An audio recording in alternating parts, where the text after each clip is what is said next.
Does it feel earlier today? A little bit? It's an extra hour earlier, but that means we can enjoy more of the sun a little bit later. Good to have you all here. Welcome to Unity of Portland. I want to start out with In the Name of Love.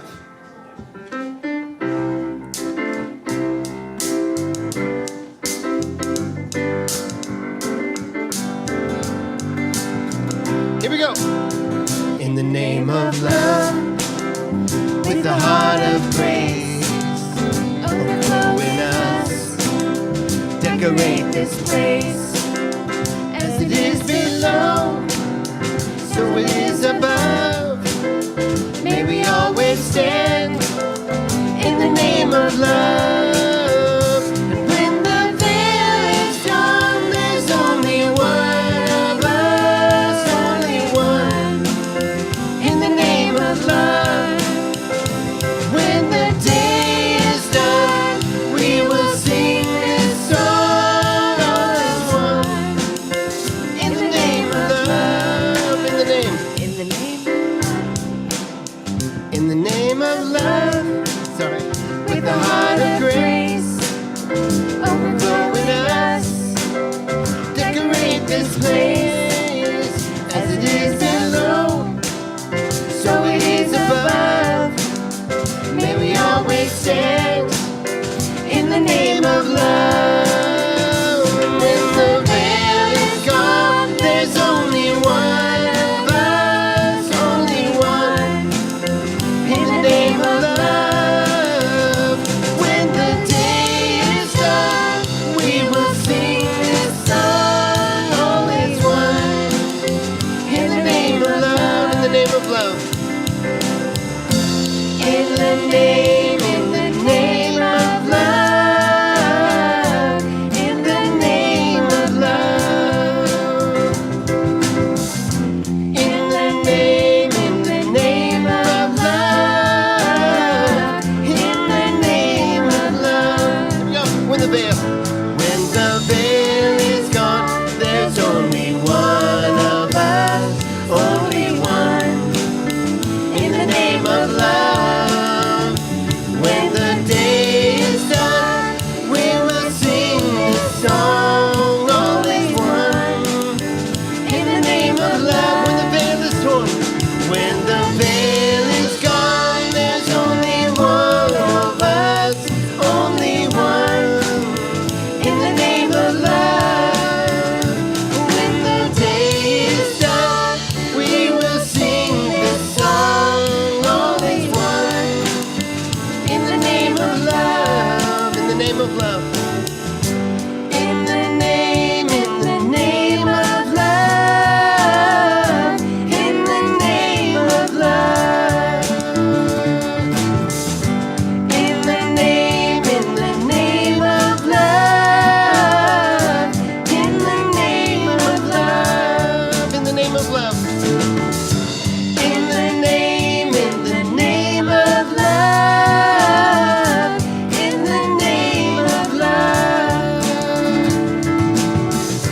In the name of love, in the name of love. Yes, in the name of love, in the name of love.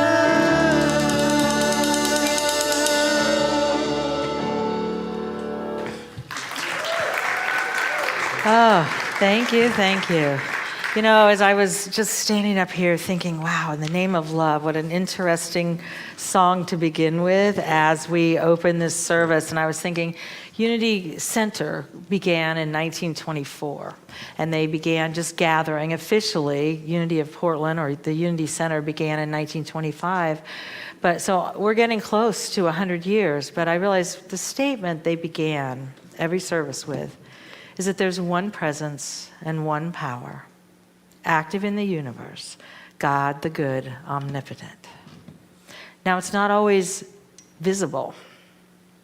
And sometimes we want visible. We want to see it. We want to know it.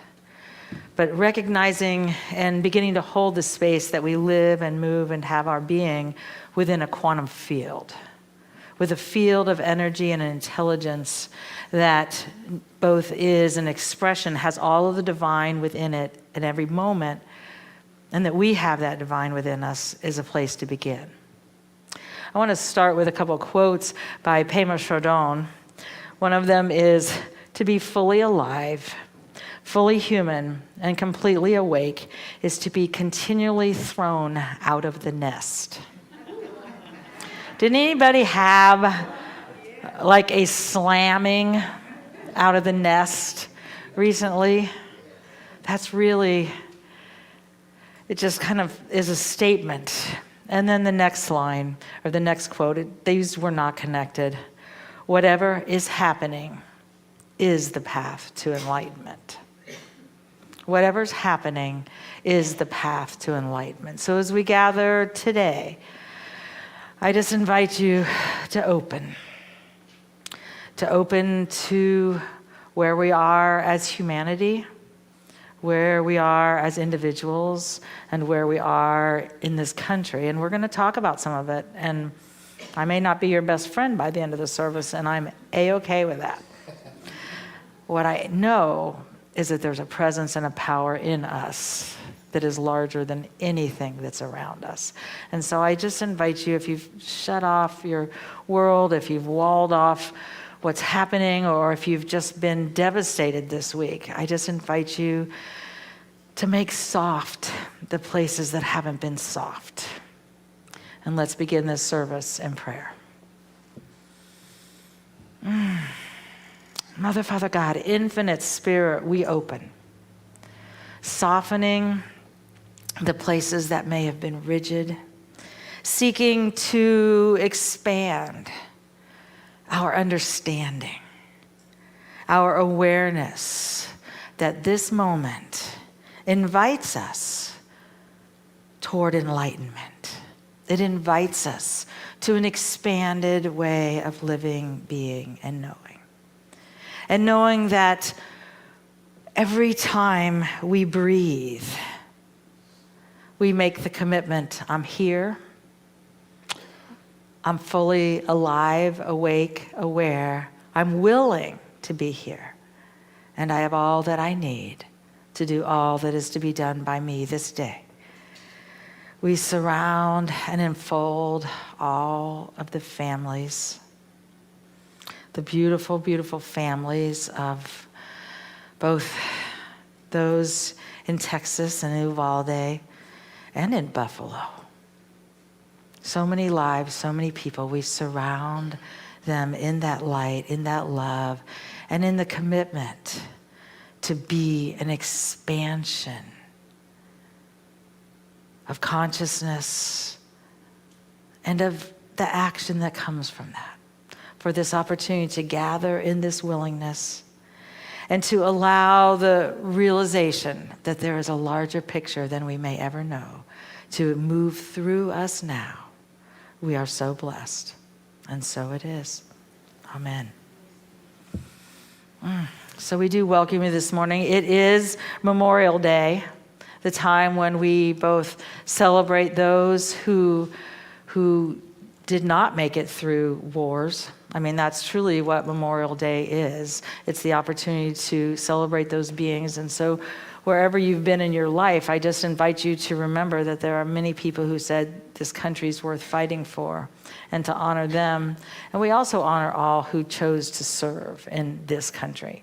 And I'm so grateful that we, as a community, can say yes to the beings. Bill, I know you are here in this sanctuary. Is there anyone else who has served in the armed forces? Okay, Andy, and you have back there, wonderful. It's good to have you with us. We just want to honor all of you, and I know we have two people downstairs who also have. And yes, there you are, James Eric. You certainly have a lifetime of it. It's so good to have all of you with us because we honor that path and that importance. Welcome. Good morning. I'm Beth O'Shields. I'm going to share some announcements with you all this morning. So at this time, our stream team is putting a QR code up on the screen. We welcome those of you who are with us virtually this morning. If this is your first time tuning in, we ask you to take a snap of that QR code. That'll get you on the mailing list if you fill that out. And for any of you newcomers, you'll have the chance to do that later when you are welcomed as a first-time guest. I want to introduce our prayer chaplains for you this morning who are here to serve you. Annette and Lynn and James Eric, they will be here to pray with you following the service if you need prayer this morning. There's also there's prayer request slips that you can pick up off the lobby table or in the sleeves and the chairs, in the backs of the chairs. You can also do that on the website. We have a form you can fill out through the web. And I do want to, we are a ministry based on intentional prayer, but I do want to say I don't think we're a thoughts and prayers kind of ministry. We believe in putting feet on our prayers, right? We've been learning about that in our spiritual economics study groups. So we have some projects to allow you to do that this week. And the first one is our Pride Project, which is continuing through June the 18th. We are doing love notes for Pride. And again, Drew, I forgot my heart. Stop by the chapel today and pick up your package. We're writing love notes to people who are going to be attending Pride this year. A lot of folks did not receive the love and support in their spiritual communities, in their churches as they were growing up. And we are going to the Pride Fair, Big Pride on June the 18th. We're going to have a booth. We are taking signups for volunteers to work 2-hour shifts. If this is something that you would like to do, to come and share the good word and let people know that Unity Spiritual Center of Portland is open to all. So we invite you to come and do that. Drew has some packages of 10 love notes. They're pre-cut. All you have to do is write your love note on there. Stop by and see her today. We have a goal of 500. Where are we at, Drew? We've only got 150, so let's get writing. Okay, come on. So let's do that. Stop by and pick up a package from her today. I also want to mention another way to put feet to your prayers are Letters for Democracy. The next letter writing party that they are going to be having in person is going to be Sunday, June the 12th, following the service, so that's in a couple of Sundays. But in the meantime, you can stop by the bookstore during the week. We're here Monday through Thursday from 10 to 4. You can pick up a package of letters, get some instructions, take them home, write them, bring them back. We'll mail them. Easy peasy. It's a great way to support the change that's needed in this country, so you can help us do that. Also want to mention, there was a letter that was sent out from Ecumenical Ministries of Oregon, which is a statement on gun violence. And I think this is really important for us all to take a look at this morning. I've printed some of these out. They're on the table back there. They have a website where there's a petition where you can sign up at lifteveryvoiceoregon.com. I also want to mention our congregant, Maren Palmer, will be here next Sunday. She has been getting signatures on a petition for this, and she'll be here to take those in person next week. It's a very important issue, we realize, especially right now, and I think Reverend Lisa's going to talk about that a little bit about that later. I want to mention that a lot of you may know the Sign Up Geniuses went out this week. We're being very enthusiastic about the number of volunteers we can get on a Sunday. We're going to try to do coffee and connection every week. Some of you have signed up in the past. I've sent out an email telling you about some of the new things we're trying. We are open to your ideas, to your thoughts, to your suggestions. Call me up and let me know if you want to give a hand in corralling your group on a Sunday morning. That would be very appreciated. So let's make this work. It's up to you guys to show up and to lend a hand, and together we can make a wonderful, vibrant spiritual community. And I want to mention, following the service today, we have a special coffee and connection. We've got coffee and cake as we honor and celebrate Marcy and Andy. This is their last Sunday with us. They're going to Maine. They're trekking to Maine next week. And we're sad that they're leaving, but we're so excited for their journey. So come and wish them happy trails with us. We'll have a great time following the service. Thank you.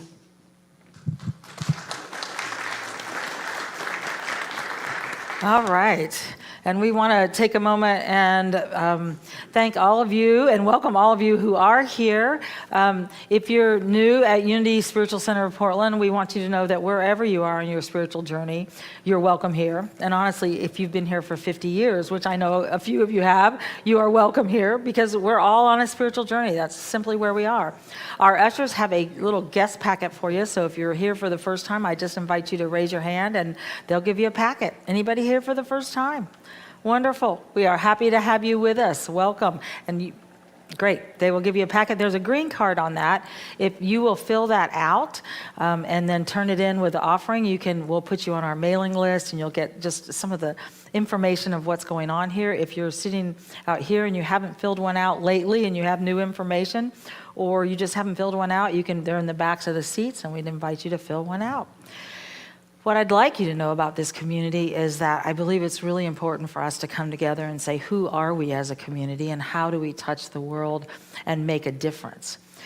I would like to encourage you to become a part, if you haven't already, and say, how can I serve? Where can I connect? Right now, it's very important for us to connect and to find places where we belong and we can be a part. If this community works for you, we're so happy you're a part of it.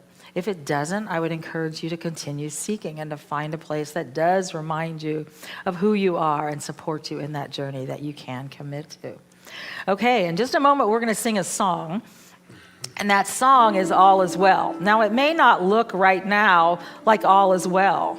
It may not feel like all is well. But what I know is that in that quantum realm, and I was raised with the words in the absolute with a capital A. And I mean, this is a 10-year-old hearing this. All is well. All is good. It's all God. But then there's this material world that is the human world that we are evolving through. Rumi said we are the universe becoming aware of itself. And that means that the universe is expanding through us. And so in that material world, it is messy. It's not always fun. It hurts. Humanity has gone through horrific events. And yet all is well. We know that.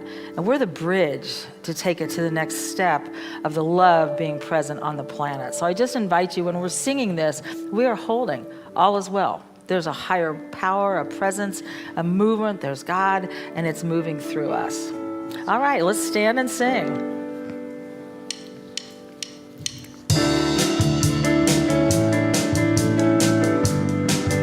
All right, here we go. God is my source. God is my source, and abundance is my nature. I live joyfully and easily, and know that all is well. All is well.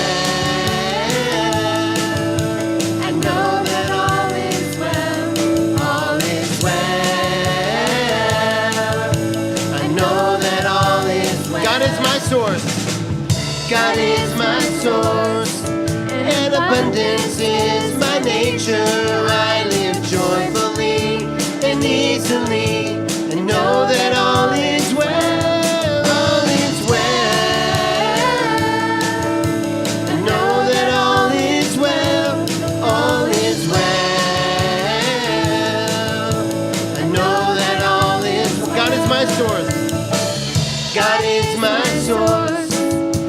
Abundance is my nature. I live joyfully and easily, and know that all is well. All is well. I know that all is well. All is well. I know that all is well. All is well. I know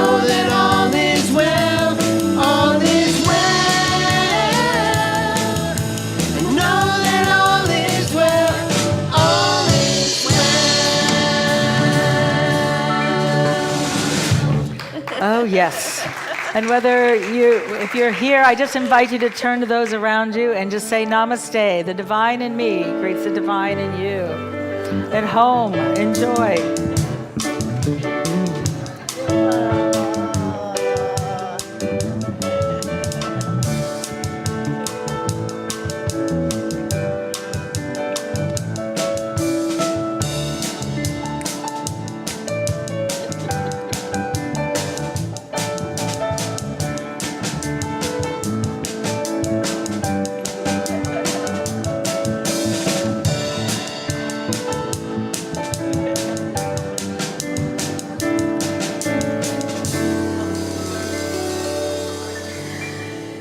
We've heard a lot about thoughts and prayers this week, and I want to say prayer is the foundation for moving through. And I'm not talking about a begging to a being out there. I'm talking about a knowing of oneness with the universe, with all that is. And when we are willing to listen, and for me, I was always, as a kid, it was like, if you're listening and you're in the silence, that's meditation.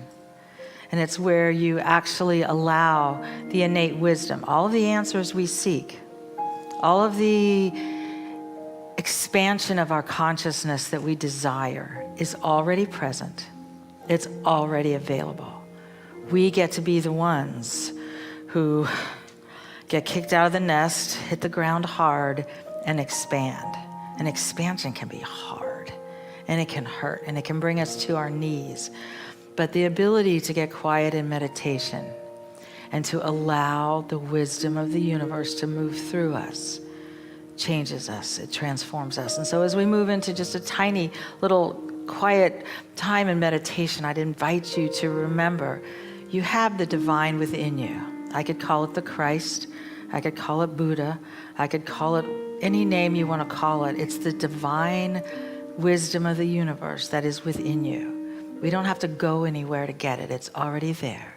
And our opportunity is to breathe it in and allow it to expand as us now. The light of God surrounds me. I am the light of God. The love of God enfolds me. I am the love of God. The power of God protects me. The presence of God is here with me. I am the presence of God. Wherever I am. Wherever I go. Wherever I go. God is just the same. God is just the same. And all is well. The light of the infinite, the light of God surrounds me. It fills me. It radiates and expands through me now. As I continue to quiet my mind, to let go of the cares and the concerns and turn within, I open as a channel for the infinite. I open as an instrument of peace. I breathe in deeply and fully. I am a channel.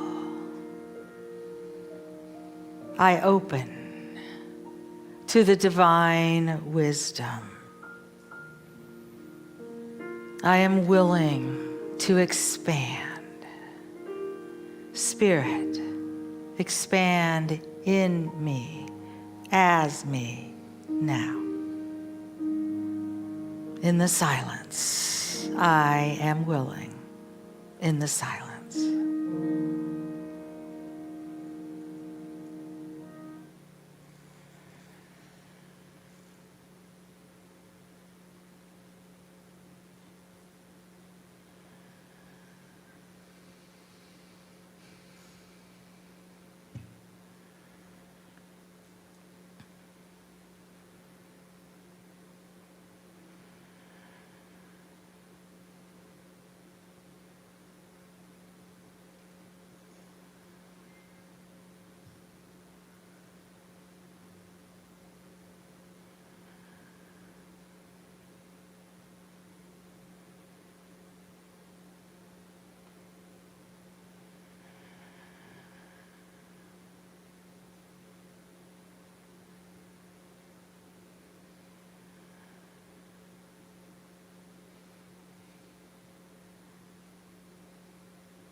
I stay willing. I stay open as I invite the universe to move through me, to continually remind me that I am an instrument for the expression of the infinite, for the expression of life, of love, of presence every day. And for this awareness and this awakening and the willingness to expand, I am so blessed. I am so grateful. And so it is. Amen. The light of God surrounds me. I am the light of God. The love of God enfolds me. I am the love of God. The power of God protects me. I am the power of God. The presence of God is here with me. I am the presence of God. Wherever I am. Wherever I am. Wherever I go. Wherever I go. God is just the same. God is just the same. And all is well. God lives in my life. God loves through my heart. God moves through my hands. God is my true home. God lives in my life. God loves through my heart. God moves through my hands. God is our true home.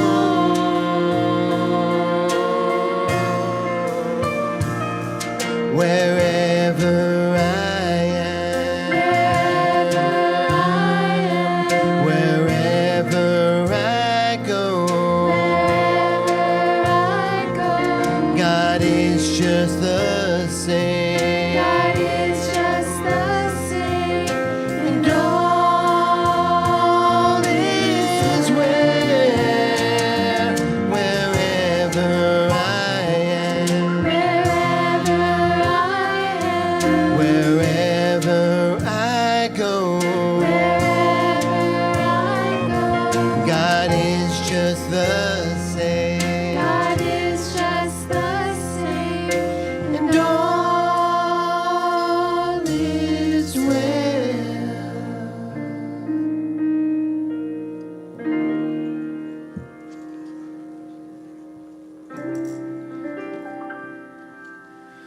Well, for so many of us this last week, just as Lisa said, it's been a really emotional and tumultuous sort of a week, and we are always presented with the opportunity. That last statement, all is well, is sometimes a difficult one. And if you look back over the last couple of years, you know, we've had a constant series of one thing after another with COVID. And I don't know about you, but so many of my friends have passed on and have left this life and this world.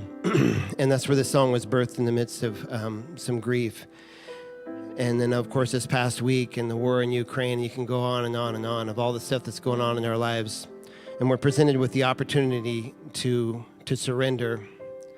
You know, we can fight the winds of change. We don't need to condone or be okay with what's going on. But there is a place of surrender, a place of peace. Like the wind, these days are blowing through my soul. And it doesn't wait, it blows without apology. Can I be asked to live within its flow and fight the waves or ride them home? Yet this view is change in everything I know. This life an empty shell of everything I've owned. These empty hands can't hold this grieving soul till all is lost, all that I've known.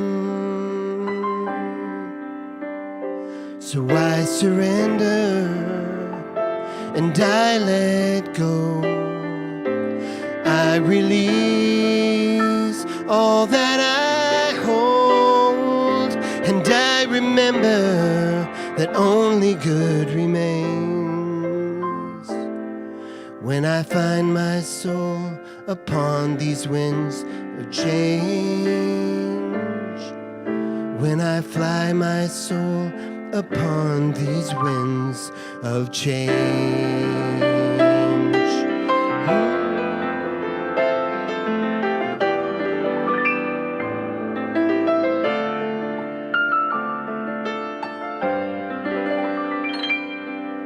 As morning dawns anew without a clue, this world around has changed, and everything I view, like a butterfly crawls into her cocoon.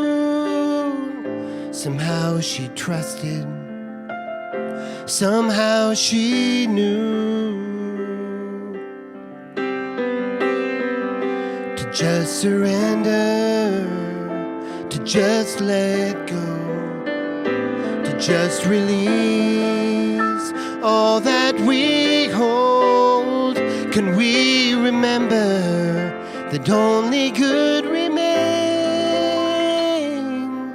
When I find my soul upon these winds of change, when I fly my soul upon these winds of change, how long can I resist what calls me on and cling to what I hold till everything is gone? Are these the days we prayed would bring us hope?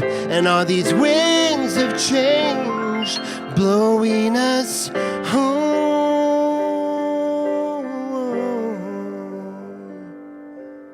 So I surrender and I let go.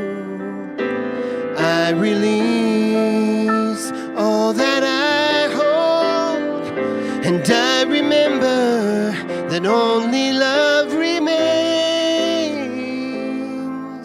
When I find my soul upon these winds of change, when I fly my soul upon these winds of change, when I find my soul within these winds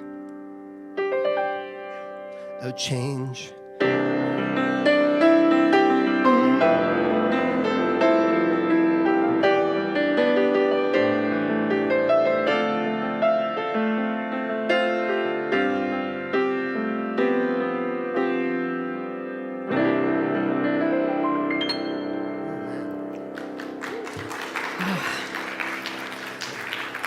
Thank you, Michael.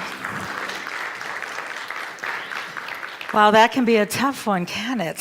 If I find myself within these winds of change. I want to talk a little bit about my journey and where I've been, and I know many of you have been in these same places of just what's happening. Where am I within what's happening? And what's important for me to know, please know that Unity has no dogma. I don't come with any preordained anything other than a commitment to live my spiritual life. Our belief is that there are spiritual principles that we can live by and we can learn to allow to expand in us. And boy, I'll tell you, sometimes they take us to our knees. But the desire, the great, great desire is to allow them also to expand as us. This past week, the last time I spoke was May 22nd. And I didn't know it wasn't. It was May, whatever that was before then. This is the 15th of May. I've been on vacation. So I spoke the 15th of May, not knowing that there had been a shooting in Buffalo. And I didn't actually find out till I got home. A lot of times, Saturday afternoon, I shut off everything else. I've made this cocoon and all of these ideas, and I invite them to expand in me. And then I went on my trip to New York City, which was very exciting. I had never been to New York City. It was designed originally to be my 20-year-old now, her high school graduation trip that never happened because of COVID. And then I got to watch my niece graduate, which was wonderful for me because I had seen her born in my house, in my hot tub. And she was born my journey, and there's so much more. And I kind of looked at that as life. And then the other bookend to this trip was what happened in Texas. And it was just like all of life just kind of went whoosh, right into this place. And I just keep saying, what does this mean to me? What does it ask of me? How do I expand with an awareness that allows me to be a part of the sacred journey? We know the principles, but man, it can be hard to take them in when things happen and we think, if they would just do something differently, we'd all be okay. And we can go there. But I also know that if I'm breathing, if I'm present, then I'm a part of it. I don't always have the answers. So one of the first things I want to share with you, first of all, Rumi says, and again, I'm going back to a 13th century Sufi mystic. He said, God writes spiritual mysteries on our hearts where they wait silently for discovery. I know that there's more of me to expand and understand.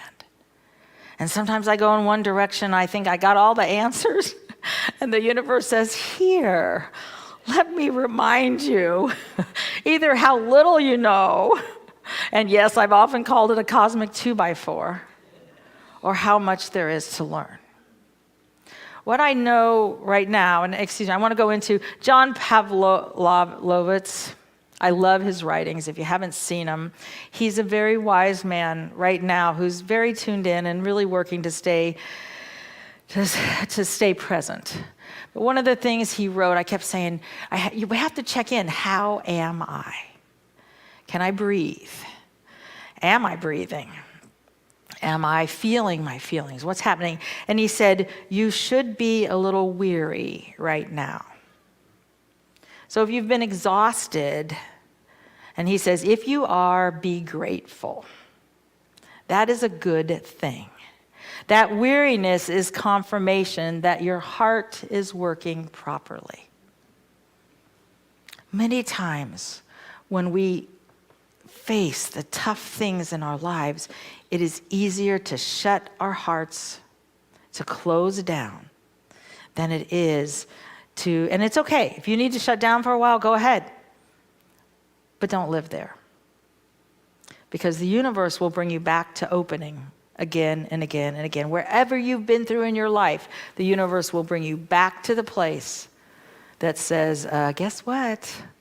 This is still here. We have to heal. And he said, it is your humanity responding to so much inhumanity around you. It is evidence of your goodness still fighting to feel useful. Your heavy fatigue is the internal alarm of an empathy that will not allow you to proceed unaffected while so many grieve here, while war rages half a world away, while the planet burns, while there's so much brokenness in the place you call home. To not feel any of that would be the red flag. So allow yourself to be where you are. But I would invite you to hold a larger knowing also. Jesus both turned over the tables in the temple. He's like, this isn't going to happen here on my watch. He was a social activist. And he also had these parables of the pearl of great price, or the treasure that was hidden in a field. And basically, when you find that pearl of great price, sell everything and hold on to that. And that's the infinite intelligence. That's a God. That's life. That's love. That's the essence. And we have to hold both. We have to find a place, and yet we have to turn over the tables. And I know for me, I have to be very careful not to do a spiritual bypass and go to, let go, let God, this isn't about me. God, you take it. Yes, there's a presence and a power that will move through us. But there's work that we get to do. And I think we got to look at it and we get to say, where are we going? What is it we're doing? And when we do, and we're willing to stay present, life will open up to us. It's asking us to evolve. It's asking us to become more human. In fact, I saw something with Richard Rohr. I appreciate where he is, and he talks about ever-widening circles. And that his life uses the events in his life, and everything in your life is what's happening around us in the world, and it's what's happening within you. And he said it's fascinating how it uses just what's there to evolve him to a wider circle of understanding and of presence. And so I want to share with you, he brought someone on to one of his writings, and it's Brian McLaren, who he wrote a book called, what is it? Something about, Do I Stay Christian? A Guide for the Doubters, Disappointed, and the Disillusioned. And many people have already made that choice of like, oh God, no, I don't want anything to do with this. But he said, let's look at what this is.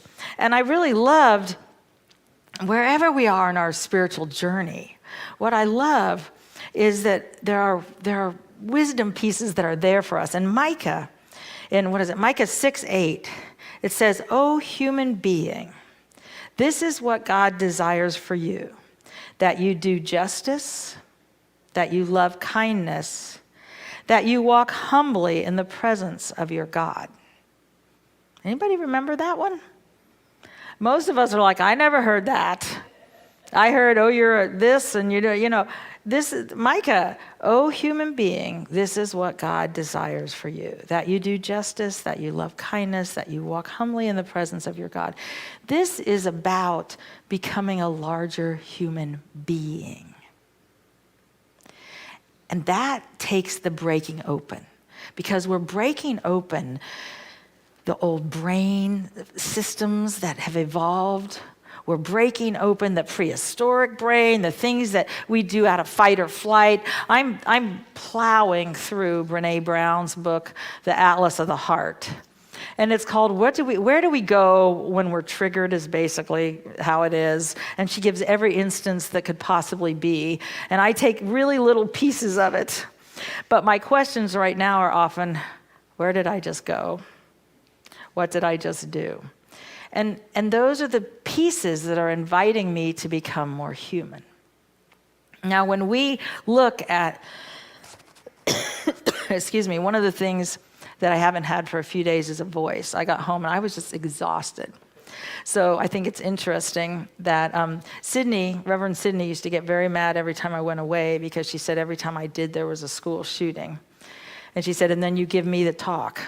And and it's not funny, but it was something that continually happened. And I looked at that and I was like, okay, why don't I have a voice? And so this last couple of days, I've just been holding this space of, all right, God, what is this? What I want to talk about today, and what I want us to look at, is this idea of guns. And what does it have to do with us? Wherever you are on this spectrum, I'm okay with that. But I believe that to be authentic and to be here, we can't talk about this ethereal essence and not talk about what's going on. And so in fact, we were supposed to have actually done this when the pandemic started.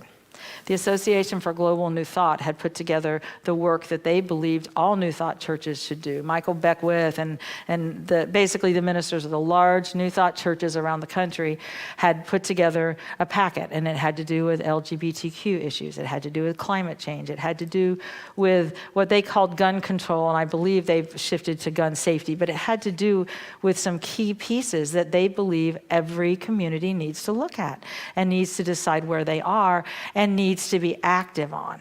And so we were supposed to start that after Easter. And the pandemic started instead, and the whole thing never got fully done. But what I learned and what I've been working with is, where are we going with this? What do we do? And so I wanted to look at, first of all, I know everybody has different views on where it is, but we have to be able to decide what's important to us. And one of the things I know is that this is an American problem. This is an American problem That means that if we're a citizen of the United States, we are a part of it. And so I keep saying, what's happening to me? Up until now, it's been somehow I've been able to, there's a mass shooting, which by the way, and I've heard two different numbers, I have not checked them out fully. One of them was there have been 214 mass shootings this year. Now a mass shooting is where 4 or more people are shot. There has been one since Uvalde. We don't even hear about them. The other number I heard was 244. I don't know which it is. I'm not sure it really even matters. It's way too many for us to be sitting here. Many other countries have solved this problem with gun safety requirements. Now the question is, where are we as a community that believes in the divine in every being and that believes that presence and power, that every being needs to be honored and loved and supported? And how do we gather around those ideas and allow something larger to happen? Because it requires us staying present. I've often talked about the fact we are being asked to evolve individually.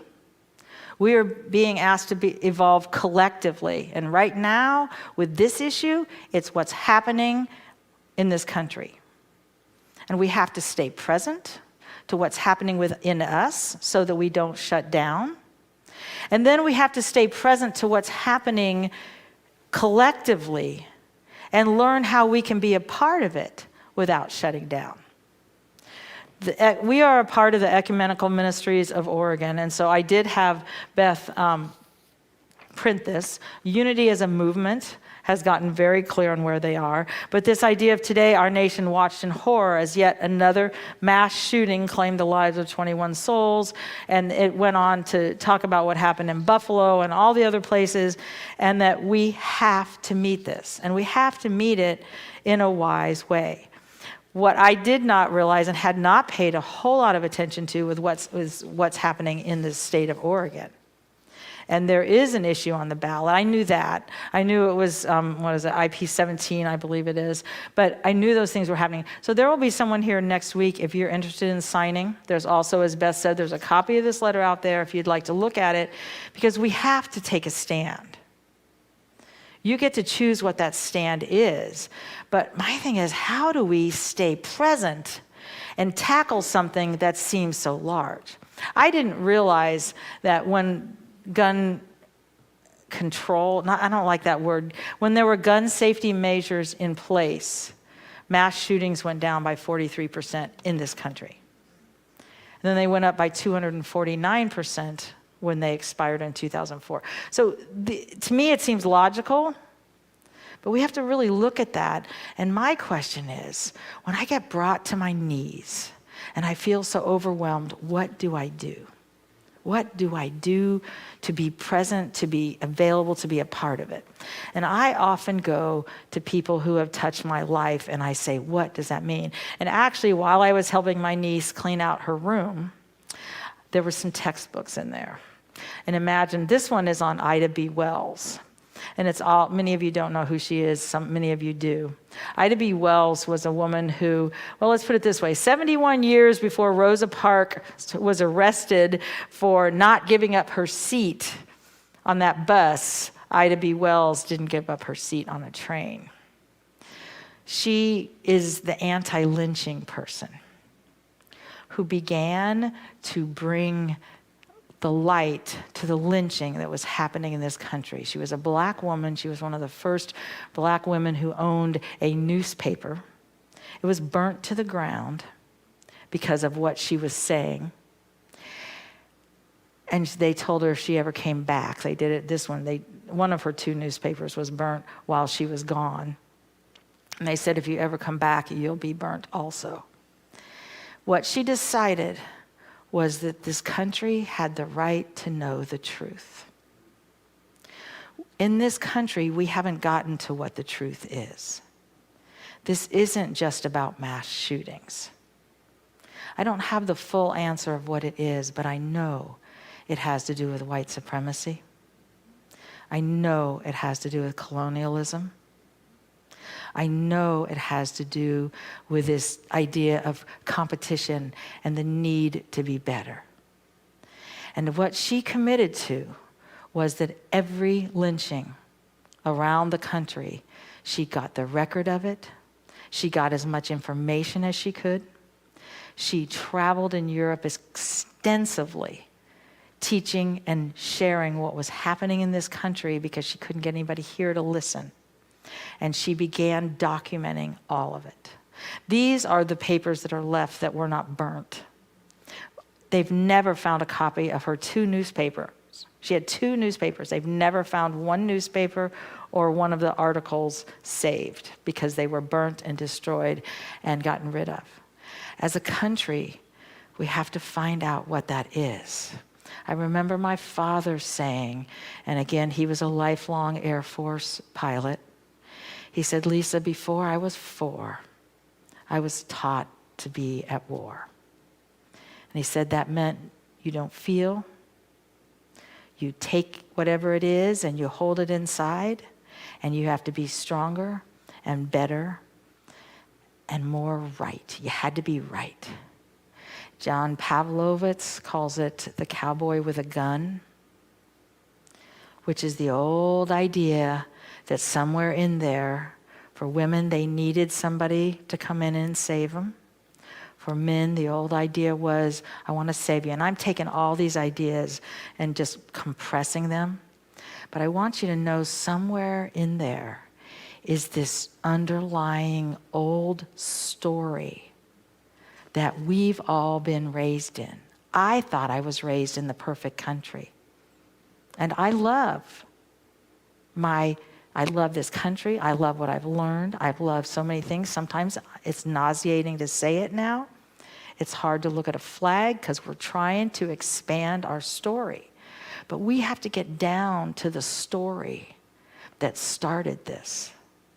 I think if you look at the ideas of caste, and one of the things we learned in the caste class was that the Nazis came over here to learn how we kept a race of people through the Jim Crow laws so captive. They learned that before they started what they did in Germany. You can see the documents. It's there. That's why it's 600 pages, I believe, and she's written another one since then. We have to get to the bottom of this because it's in every one of us, too. We can think I'm beyond that. We're not. And so we got to pull out the parts of us that hurt. And we have to sometimes be Ida Wells. What does it take when there's lynchings all around you to say, I'm going to make a change? What does it take to have the courage to do that? She was beaten. Her 3 best friends were lynched. And that's what really brought her to this place. But I want you to know we have that same courage in us to meet life where it is. Somebody had to have the courage, 71 years before Rosa Parks, to say, I'm going to find the truth. And I'm going to document the truth, and I'm going to know the truth. And so when we pull all this out, what we start getting to do is finding there's more in us. There's a larger story that the universe wants to expand in us and live as us, and we're the ones. So when it happens over here, and we say there was a shooting here, and there was a shooting here, and there were a shooting of 2 people last night in Portland. I haven't even read any more than that on it. It's about the story of a country that has to face what they did wrong and what they did right. It's accountability, it's responsibility, so that we can find we're not better than everybody. We're a part of humanity that's a part of a global planet that's here to connect and to touch and to remind each of us that we're a part of the answer. You're not the whole answer. And I can tell you this, if we try to save the world, which I'd love to do, our little systems aren't always made for that. Did you notice your nervous system just gets on overload? We're still evolving. But what I know is that there's a larger story closer than we know, or it wouldn't be showing up like this. It's your story. It's my story. And together, we can find it. So I just invite you to have the courage to stay present, to stay prayed up, to find a God large enough. I had the great joy of sitting next to Celeste Myers, one of our congregants, Friday at Ongoers. And I said, Celeste, I bet this was a lot like it was for you growing up in Mississippi when you experienced that lynching. And she said, yeah. She said, we all need a God big enough to take us through what's happening. My invitation is find a God big enough and find a story that doesn't make you best. It makes you divine along with all of humanity. Thank you. There it is.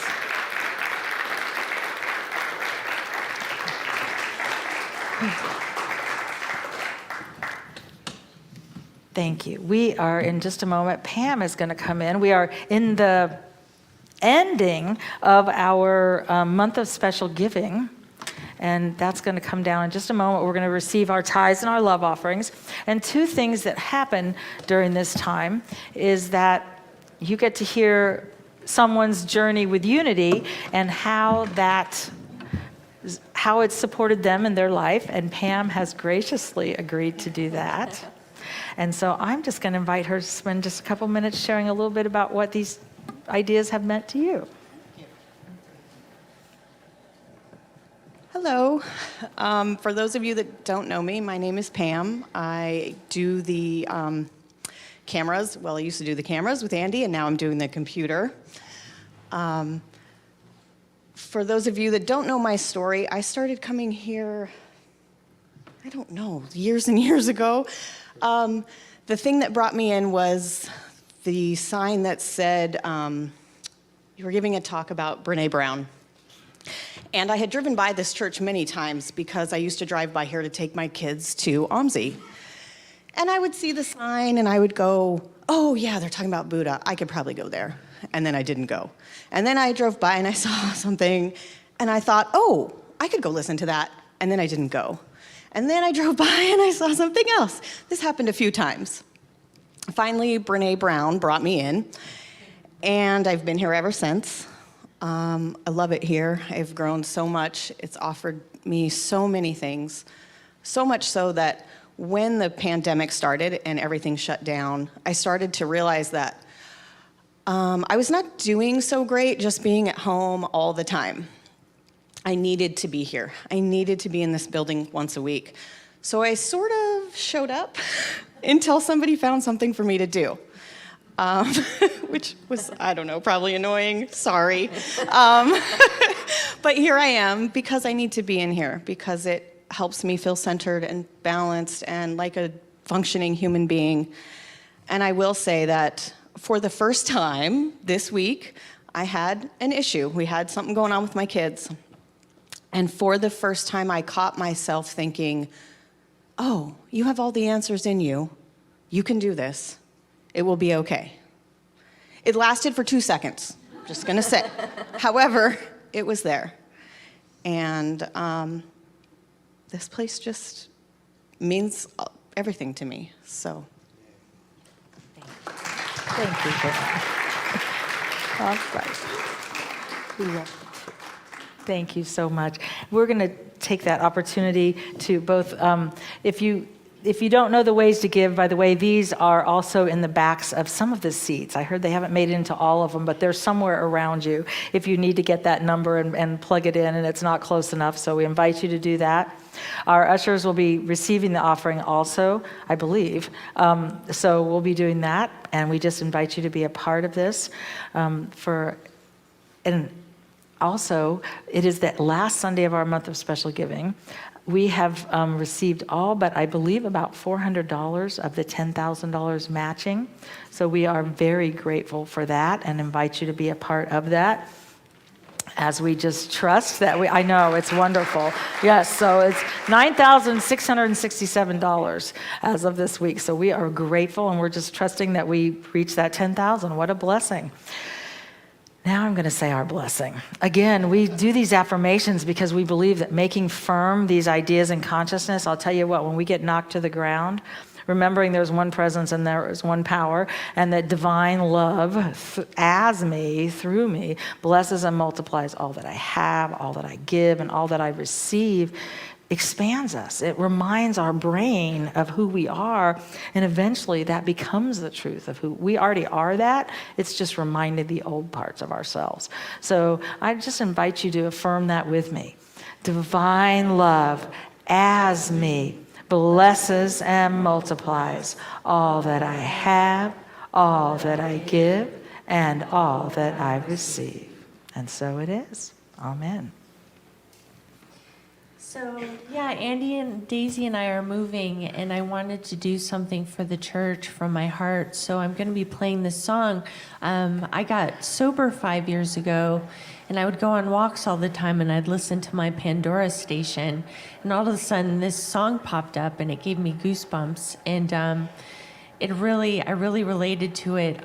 It says God a lot in the song, but I think of God as love, the power of the universe, the higher power. And I hope you guys enjoy it as much as I did.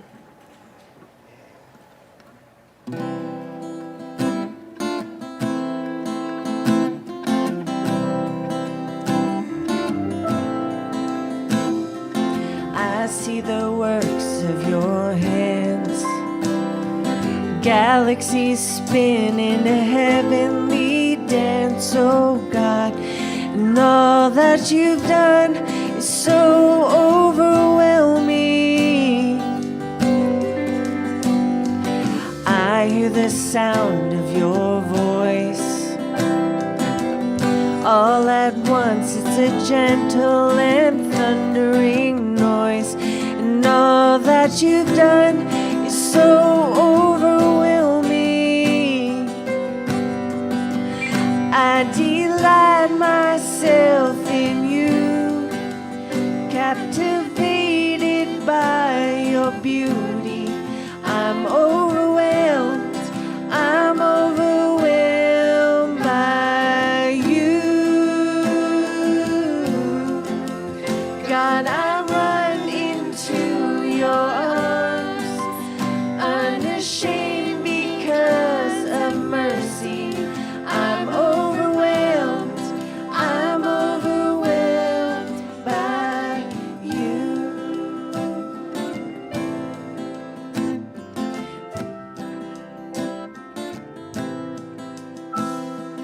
I know the power of your light, forgiven and free forever. You'll be my God, and all that you've done is so overwhelming. I delight myself in you, in the glory of your presence. I'm overwhelmed by you. God, I run into your arms, unashamed because of mercy. I'm overwhelmed by you.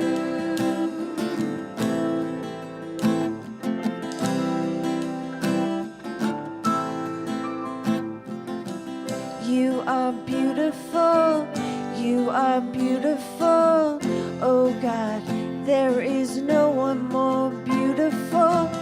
You are beautiful, God, you are the most beautiful.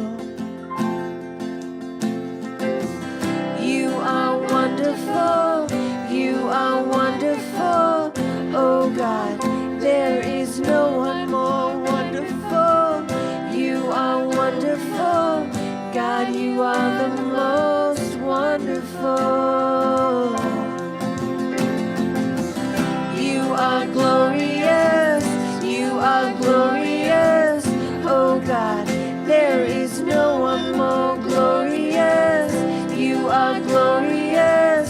God, you are the most glorious.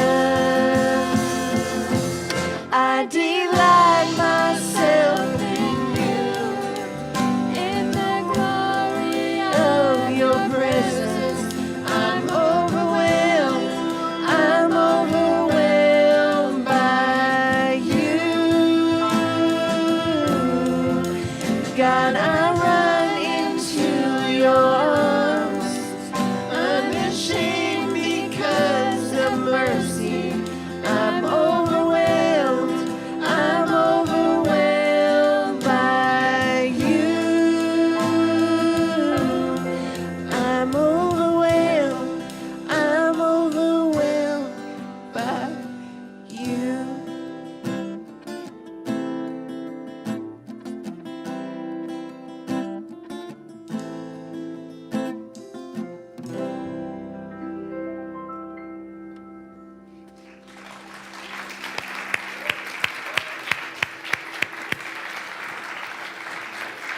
Marcy, thank you, thank you. Andy, you have to come down here now.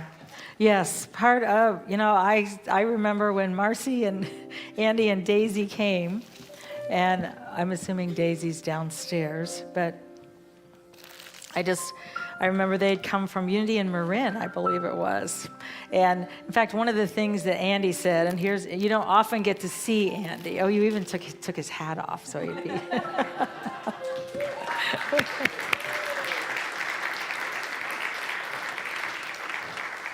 But when you both came in, I remember you, Andy, saying, we could live stream or something. I did that in Marin. I thought, why would we need to do that? Everybody's here on a Sunday. I didn't have a bigger picture of how many people would appreciate something different. But I thank you both for bringing your light and your presence and your willingness to walk your journey. And you have. And Marcy, I learn from you all the time. I have watched you have the courage to face what's in your life and your journey and know that you're enough to do it. And it's been wonderful. I've been so honored. And Andy, I got to watch you go through the movement on of your mother. And I got to just be a part of your world as you held that space and that place. And I'm so grateful that both of you get to go back to family and to being with family. And so, we never want to say, no, you can't, but there's times when I'd like to stop the world right where it is and say, you can't leave. But we want, first of all, to give you these flowers to say the light that is in you. And these are, here they are, Andy, that one's yours, and this one's yours. These are just little gifts to just know there's a whole community that loves you, that believes in you, and that just cares so greatly for who you are. And this is for Daisy. But just please know you're loved. So, so loved. Thank you. You guys have to open those. They're going to open them and then we'll stop. But just thank you. Thank you. Thank you. We're so grateful. And we have chaplains to pray with you. If you'd like one-on-one prayer at the end of the service, please come up front and just know, and we're so blessed. There will be cake and coffee out in the entryway. Please join us for that, just to celebrate Andy and Marcy. And of course, Andy has to go back up and work.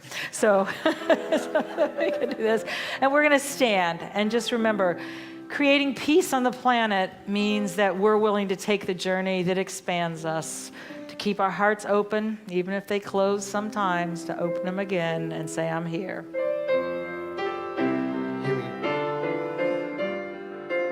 Here we go. Let there be peace on earth, and let it begin with me. Let there be peace on earth, the peace that was meant to be, with God as creator, family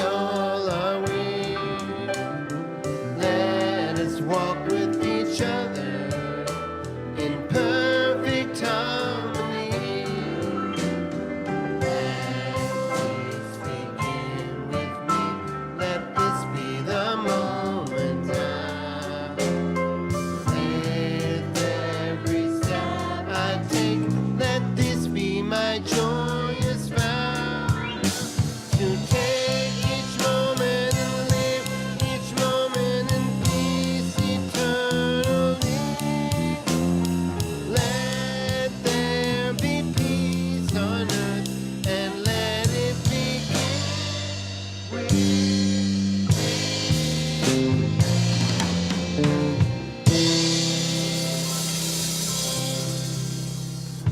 Yes, so let there be peace on earth and let it begin with me. And let's join together in our unity prayer. The light of God surrounds us.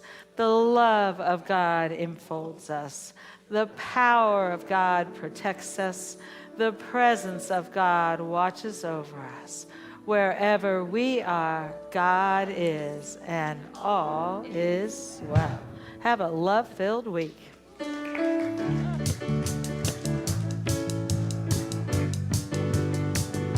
Here we go.